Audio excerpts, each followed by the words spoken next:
नमस्कार दोस्तों, स्वागत है आप सभी का आज के इस वीडियो में।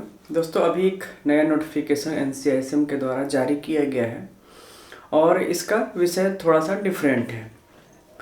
अक्सर हम लोगों ने देखा होगा कि बहुत से ऐसे स्टेट है जहां पर किसी भी कॉलेज की मान्यता अगर फैकल्टी की कमी की वजह से खतरे में पड़ती है, वहां पर क्या किया जाता है कि जो मेडिकल ऑफिसर हैं उनको जो है फैकल्टी के रूप में दिखा दिया जाता है।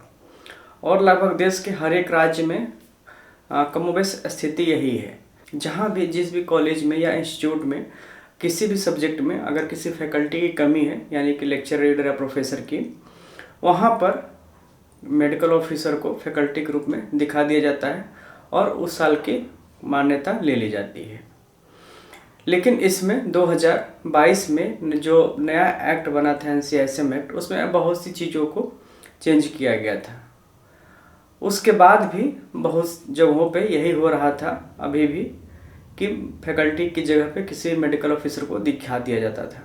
लेकिन अब ऐसा नहीं होने वाला है, क्योंकि अभी इसी के संदर्भ में बिल्कुल नया नोटिफिकेशन आया है NCISM का, जहां पर उन्होंने स्पष्ट रूप से कहा है कि मेडिकल ऑफिसर और टीचिंग फैकल्टी की पोस्ट जो है इंटरचेंजेबल नहीं होती है।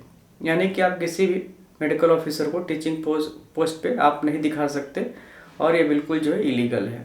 और ये लेटर जो है जितने भी प्रिंसिपल हैं, एडिशनल चीफ सेक्रेटरी हैं, डायरेक्टर्स हैं, department of health and family welfare, department of Ayush of all states, सभी को ये लेटर गया है NCISM की तरफ से। और इसका सब्जेक्ट यही है, post of Ayurvedic medical officer and teaching faculty are not interchangeable. और इसमें काफ़ी डिटेल में लिखा गया है और इसमें ये रेफरेंस भी दिया गया है। As per regulation 17B of NCISM regulations 2022 dated 16 Feb 2022, temporary appointment और temporary promotion of teacher shall not be considered for eligibility. तो आगे से कभी भी कंसिडर नहीं किया जाएगा इसमें। लेकिन एक कंडीशन इन्होंने और दी है, वो इसी पॉइंट पे एक्सेप्ट करेंगे फैकल्टी के रूप में किसी मेडिकल ऑफिसर को कि वो मिनिमम जो एलिजिबिलिटी होती है फैकल्टी की, यानी कि टीचर की, वो पूरी करेंगे। यानी कि अगर कोई मेडिकल ऑफिसर पोस्ट ग्रेजुएशन है किसी रेस्पेक्टेड सब्जेक्ट में, तो आप उसको कंसिडर करेंगे। लेकिन वहाँ भी एक कंडीशन यही है कि एज ए मेडिकल ऑफिसर उसको अगर आप अपॉइंट करते हैं तो फैकल्टी नहीं माना जाएगा। आपको उसको डेपुटेशन पे, यानी कि उसको एज ए टीचर, चाहे लेक्चरर हो या रीडर हो या प्रोफेसर हो, उस पोस्ट पे आपको उसे नियुक्त करना होगा। और वह भी नियुक्ति या डेपुटेशन कम से कम 3 साल का होना चाहिए। अगर 3 साल से कम का डेपुटेशन है तो वो फैकल्टी के रूप में कंसिडर नहीं किया जाएगा। तो अब जल्दी ही बहुत सी चीज़ें इसमें बदल जाएंगी। अगर कोई भी गवर्नमेंट अगर ऐसा चाहती है मेडिकल ऑफिसर को दिखाना, तो वो मेडिकल ऑफिसर के रूप में उसे नहीं दिखा सकती। उस मेडिकल ऑफिसर को उसको फैकल्टी के रूप में ही मिनिमम 3 साल के लिए नियुक्त करना होगा, तभी वो फैकल्टी के रूप में काउंट होगा।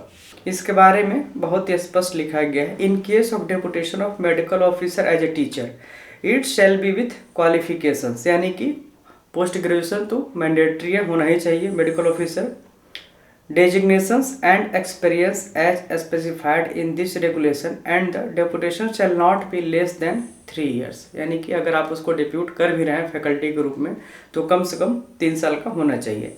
And any emergency withdrawal shall be after proper replacement और अल्टरनेट अरेंजमेंट। यानी कि अगर आपने 3 साल के लिए डिप्यूट कर दिया और चाहते हैं आप बीच में उसको हटा लेना, तो ये संभव नहीं हो पाएगा। संभव एक ही शर्त पे होगा कि आप उस जगह पे कोई दूसरी फैकल्टी आप लाएंगे, तभी आप उनको डेपुटेशन से 3 साल के पहले वापस आप ले सकते हैं। तो दोस्तों, ये निर्णय जो है काफ़ी ज़्यादा बेहतरीन निर्णय है। इससे बहुत सी जो गड़बड़ियाँ होती थी मान्यता के समय, वो इससे काफ़ी हद तक दूर हो जाएंगी और गड़बड़ी होने के चांसेस जो है बहुत कम हो जाएंगे। किसी भी स्टेट में अगर ऐसे मामले होते हैं जहां मेडिकल ऑफिसर को फैकल्टी दिखाया जाता है, तो अब ऐसा नहीं हो पाएगा। अगर आप दिखाना भी चाहते हैं तो उस मेडिकल ऑफिसर को एज ए फैकल्टी आपको डिप्यूट करना होगा, और वो भी मिनिमम 3 साल के लिए। और अगर आपने एक बार उसको फैकल्टी के रूप में दिखाकर मान्यता ले ली तो आप उसको 3 साल के पहले आप उसको विथड्रा नहीं कर सकते, यानी कि आप डेपुटेशन से वापस नहीं ला सकते जब तक कि आप उसकी जगह पे दूसरी कोई फैकल्टी रिक्रूट नहीं कर लेते। तो ऐसे ही ढेर सारे इंटरेस्टेड और नए नए वीडियोज़ के लिए हमारे चैनल को सब्सक्राइब जरूर करें। मिलते हैं एक नए वीडियो में। धन्यवाद।